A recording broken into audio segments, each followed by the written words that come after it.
Assalamualaikum warahmatullahi wabarakatuh. Perkenalkan saya Julia Komalasari dengan NPM 101201662 dan rekan saya Nurul Isra Ismail dengan NPM 1010161. Kami dari kelas C6 Manajemen. Video ini kami buat bertujuan untuk memenuhi nilai evaluasi akhir semester genap 2023 mata kuliah Perilaku Organisasi yang diampu oleh Ibu Leli Nirmalasari, SPDMM. Pada video kali ini, kami akan membawakan materi mengenai emosi dan kepribadian.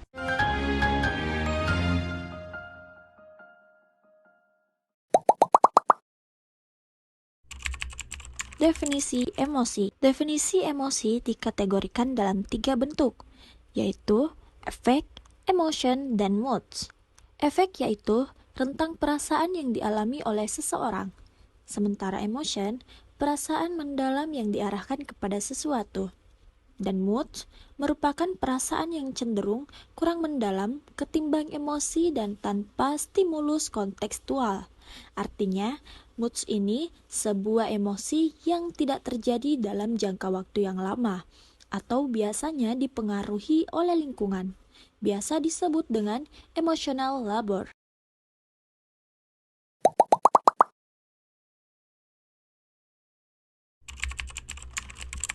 Kecerdasan emosi. Kecerdasan emosi sendiri terbagi menjadi 5, yaitu kesadaran diri, kelola diri, motivasi sadar, empati, dan keterampilan sosial.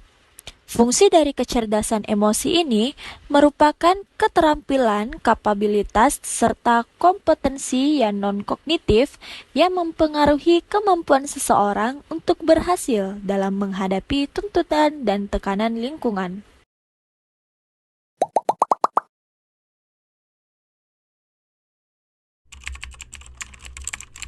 Ada 6 emosi dasar yang dimiliki setiap individu, yaitu diantaranya senang, heran, takut, sedih, marah, serta muak.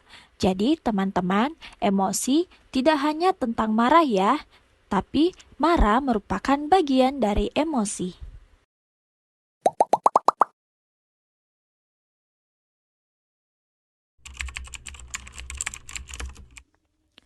Pengaplikasian emosi terhadap perilaku organisasi, atau faktor apa saja yang mempengaruhi emosi terhadap perilaku organisasi. Yang pertama ada IA, yaitu kinerja tinggi yang berhubungan dengan kecerdasan emosional. Kedua, ada pengambilan keputusan, di mana emosi negatif dapat mengakibatkan terbatasnya alternatif dan juga kurang cermat dalam penggunaan informasi serta pengambilan keputusan. Ketiga, motivasi. Orang yang sangat termotivasi dalam pekerjaan mereka akan memberikan dampak positif terhadap perilaku organisasi. 4. Kepemimpinan, di mana jika pemimpinnya efektif, maka dapat mengandalkan ekspresi perasaan untuk membantu menyampaikan pesan mereka. Dan yang kelima, konflik. Konflik akan mempengaruhi keberhasilan manajer dalam menangani konflik melalui kemampuannya dalam mengidentifikasi unsur-unsur dalam konflik tersebut.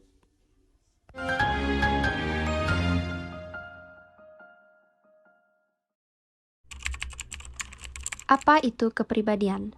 Secara umum, definisi kepribadian adalah kombinasi cara-cara yang digunakan oleh seseorang dalam berinteraksi dengan orang lain, yang dipengaruhi oleh sifat turunan atau genetis dan lingkungan. Individu dengan segala kepribadiannya adalah produk dari interaksinya dengan masyarakat di sekitarnya. Kepribadian bisa diartikan sebagai sifat hakiki yang tercermin pada sikap seseorang yang membedakannya dengan orang lain.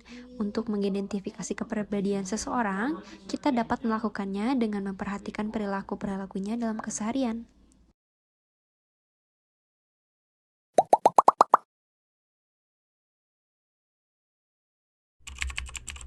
Lantas, apa sih yang sebenarnya menjadi faktor pembentuk kepribadian?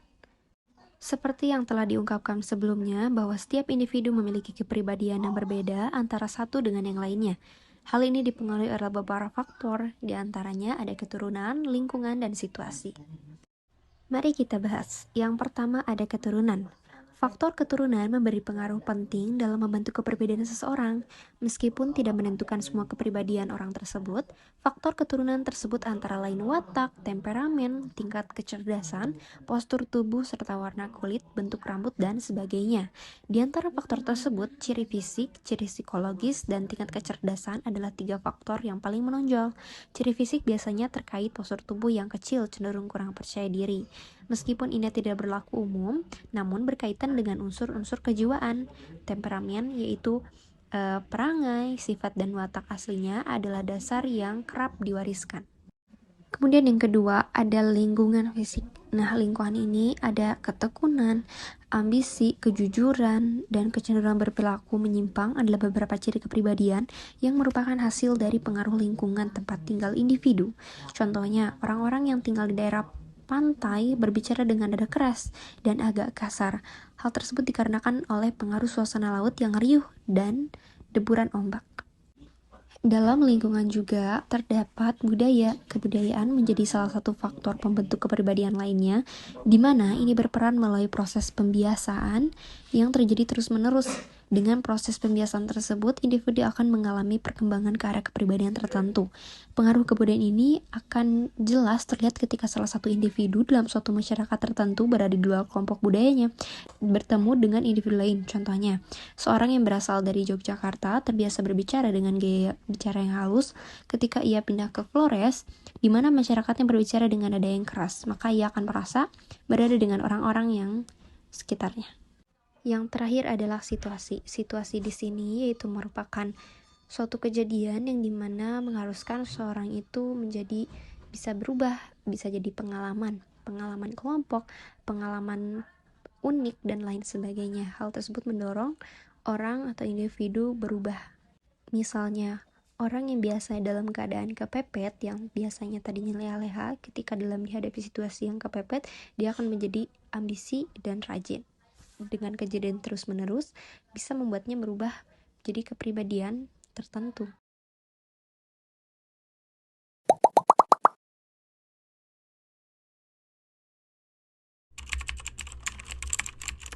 Selanjutnya ada 5 dimensi kepribadian. Yang pertama, ekstraversi.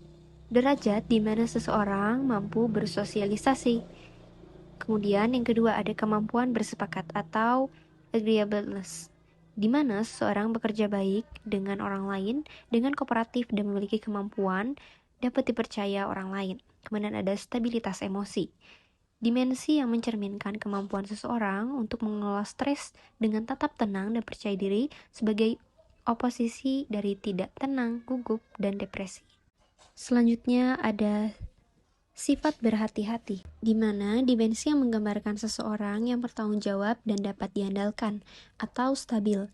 Nilai terendah dari dimensi ini adalah malas, tidak terorganisasi, dan tidak bertanggung jawab.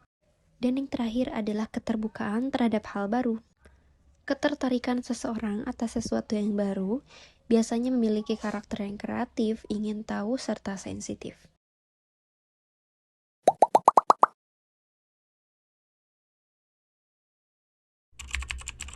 Pembahasan yang terakhir adalah atribut kepribadian terhadap perilaku organisasi, yaitu ada locus of control, ada machiavellisme, self-monitoring, risk-taking, dan kepribadian tipe A. Yang pertama, yaitu locus of control. Menurut Julia B. Retter pada tahun 1994, adalah sejauh mana orang percaya bahwa mereka, sebagai lawan dari kekuatan eksternal, memiliki kontrol atas hasil peristiwa dalam hidup mereka. Kemudian yang kedua, ada machiavellisme, yaitu tingkat di mana individu bersifat pragmatis, menjaga jarak, dan yakin bahwa tujuan yang dicapai dapat dilakukan dengan segala cara. Kemudian yang terakhir ada kepribadian tipe A. Nah, tipe ini orang yang serba cepat atau gesit dalam bergerak dibandingkan tipe B yang tidak pernah merasa terdesak. Jadi tipe orang ini ya udah leha-leha aja gitu, santai. Demikian materi yang dapat kami sampaikan mengenai emosi dan kepribadian. Mohon maaf bila ada salah penyampaian atau kurang lengkapnya informasi. Wassalamualaikum warahmatullahi wabarakatuh. merupakan salah satu faktor utama yang harus dimiliki oleh setiap individu, karena pendidikan ini merupakan hal penting untuk penentu kualitas serta manfaatnya kita terhadap sesama serta ke lingkungan. Untuk zaman sekarang, tidak ada lagi alasan untuk individu tersebut tidak memiliki pendidikan. Salah satu solusinya yaitu dengan berkuliah di Universitas Teknologi Digital.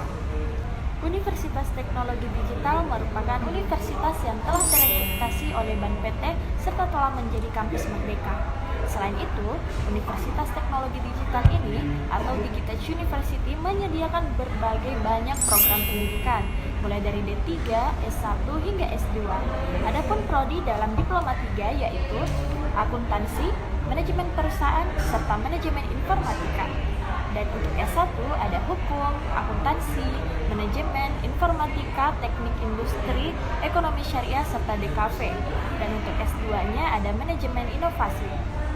Untuk masalah biaya perkuliahan, teman-teman tidak perlu khawatir karena Universitas Teknologi Digital ini menyediakan 50 hingga 100% beasiswa perkuliahan. Untuk itu, tidak ada alasan lagi untuk tidak bergabung di Universitas Teknologi Digital. Untuk informasi lebih lanjut, teman-teman bisa mengunjungi di website digitaluniversity.ac.id dan mari sama-sama mewujudkan cita-cita dan menjadi insan yang berguna bagi nusa dan bangsa.